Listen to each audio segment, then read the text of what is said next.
Hello my lovely witches. It's been a little while since I've made you guys a video, and that's kind of one of the things that I thought I'd actually address in this video. Is it's all about time management and burnout, and struggling to find time in your schedule for your craft. So we all go through periods in our life where things start to take up time. Not always things that we want to be doing that, but it's life. It's just, day-to-day life. This year, excuse me while I have some of my peppermint tea. But this year has been a very busy one for me, and I haven't had a lot of time for my social media. So no time for my witchy Instagram, and no time for my other Instagrams, and no time for making nice long YouTube videos about art, witchery, or other practices of mine, which is very disappointing because, believe you me, I would rather be in there doing that than the boring things that I have had to do. We've got a family situation that's an ongoing thing that has been for the last sort of 5 months, 6 months, and is going to continue for probably until the end of the year. So it's not going to be a year for me where I get to have a lot of personal time. I'm okay with that, but it does lead to burnout, and to a certain extent I have been feeling that. I have a full-time job that I just have to get on with and do. I love my job, but it's demanding. And I also love my witchcraft practice, but haven't had much time for it. So between work and my family situation, as I said, not a lot of spare time to go around. So I haven't been doing as much witchcraft, which can feel very hard. It can feel like a struggle, because you go through all those thoughts that, does this make me a bad witch? I ought to be doing this, that, or the other.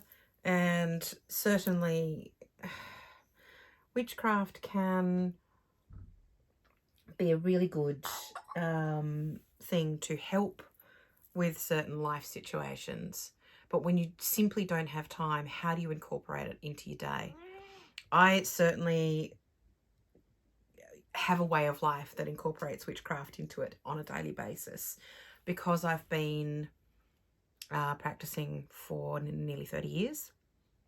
There are certain things that have become ingrained in my daily practice, and I thought it would be good to share that with you, share with you what I do. You could almost call this a lazy guide to witchcraft, or how to incorporate daily practice. I think that's another thing that at the moment I see a lot of talk about witchcraft having to be a daily practice, and you should try and find a daily practice, and how to do things, what you can do for a daily practice.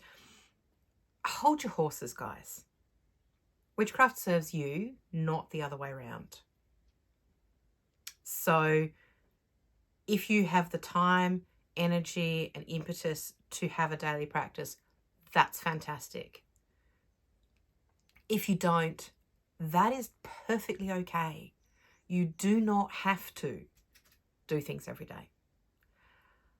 Having said that, there are things that you can do on a regular basis, and it doesn't have to be daily, that incorporate your craft into what you're already doing in your daily life. So, as for example, tea. You can make your morning cuppa, tea, coffee, orange juice, smoothie, whatever it might be, into a bit more of a blessing, a kitchen witchery type scenario. So you can just add a blessing to your cup in the morning. I'm going to have a blessed and magical day. Before you drink it, You can do that with stirring. You can make sigils with honey in your drinks if that's what you want to do. I will often choose a tea or make a tea blend that has specific purposes. I actually have a prosperity tea or prosperity. And I have various healing teas that are good for digestion and that sort of thing, that you can sort of add a bit of a magical flair to as well. So that's one way of incorporating magic into your day every day, and something that becomes, you know, a routine and a ritual quite quickly. Another one that I think a lot of people do, this is quite dusty, is a tarot pull, just a single card or a 2 or 3 card spread every day. I have talked about the fact that I do this, but I've also talked about the fact that although I say I do a daily pull, I don't. There are many days I forget, don't have time, don't feel like it, and that's okay. You know, your daily practice doesn't have to be daily. This is a lovely tarot deck, by the way, the Penumbra Tarot by Eris Elizabeth. Absolutely love it. But, and this is not a but against this deck. It's a beautiful, beautiful deck. But it's a very honest deck. And I find when I'm feeling fragile, it's a bit much for me. And sometimes tarot is a bit much for me when I'm feeling fragile. So then I might choose an oracle deck that I know is a bit softer, bit gentler. This is one of my absolute faves, The Forest Fae by Nadia Turner.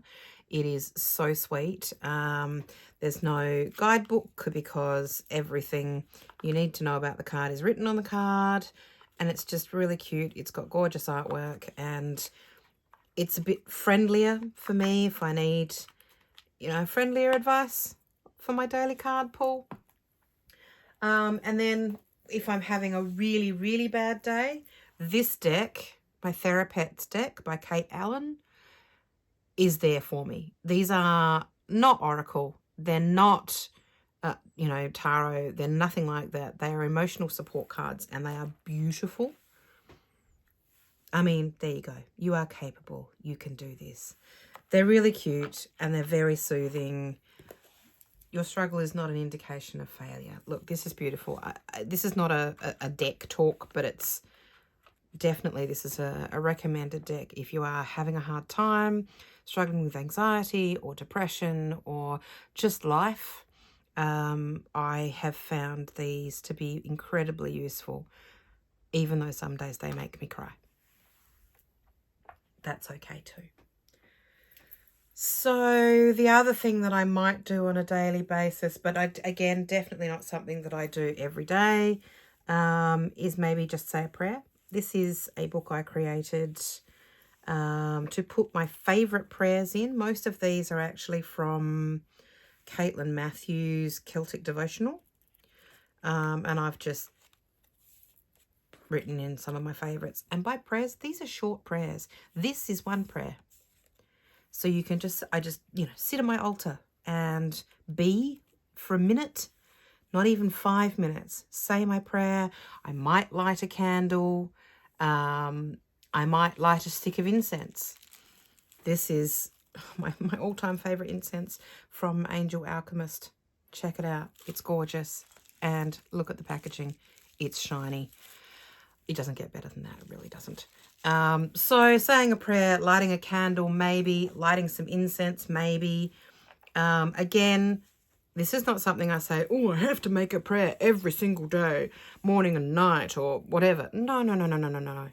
This is there for me when I need that support and want to sit at my altar, but I don't have a spell or ritual that I'm doing.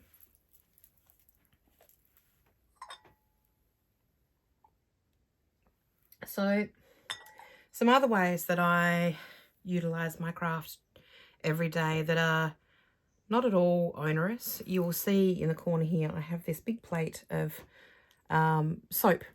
I actually use melt and pour soap base with essential oils, or sometimes even just you know, ritual oils that I buy from other creators. And I make magical soap. This is my riff on the Aunt's black soap from Practical Magic. This is a witch's protection soap.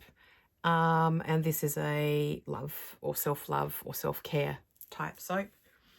So I will use, as I said, melt and pour soap bases are for the I can't be bothered making hardcore soap, because it does take a lot of time and effort.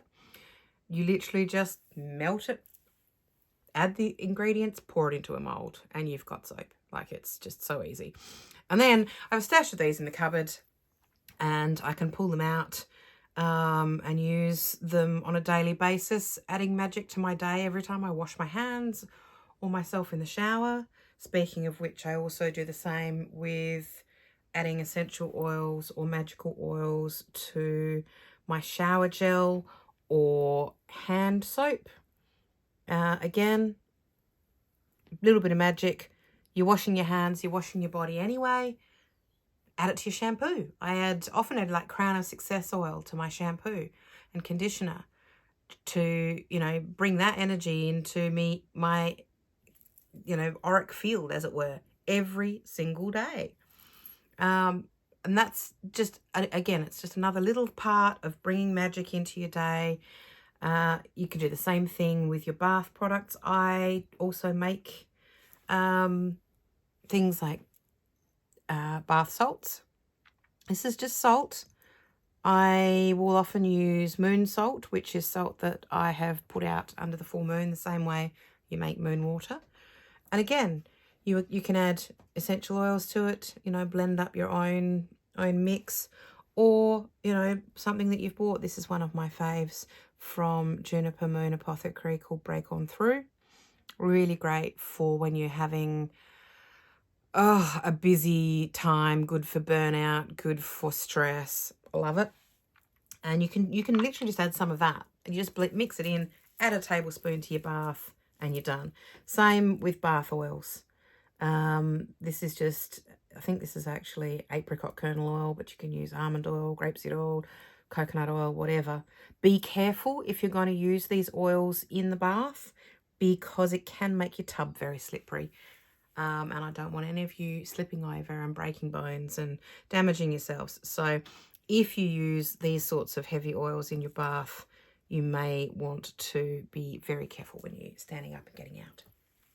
Speaking of magical oils, one of the ways that I use my oils, this is a roller blend from what was Earthly Alchemy.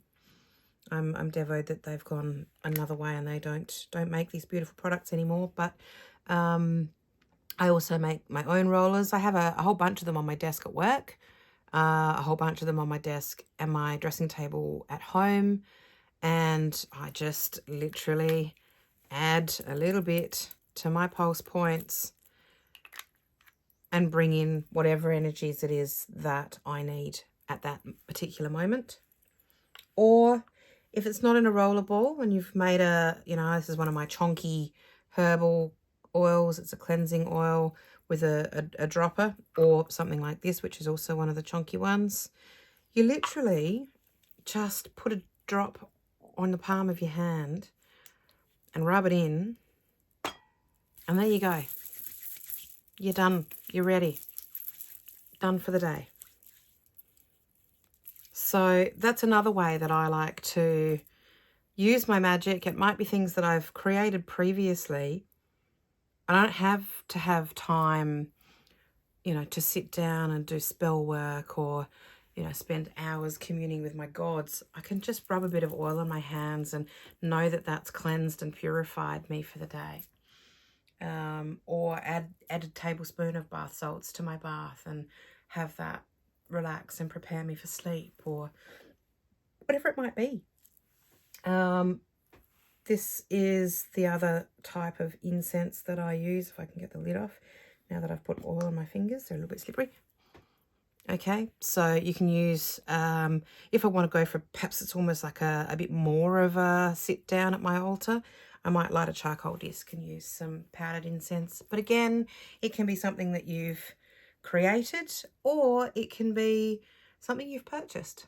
I mean, I'm not saying, again, please don't misunderstand me, you don't have to rush out and buy all this stuff.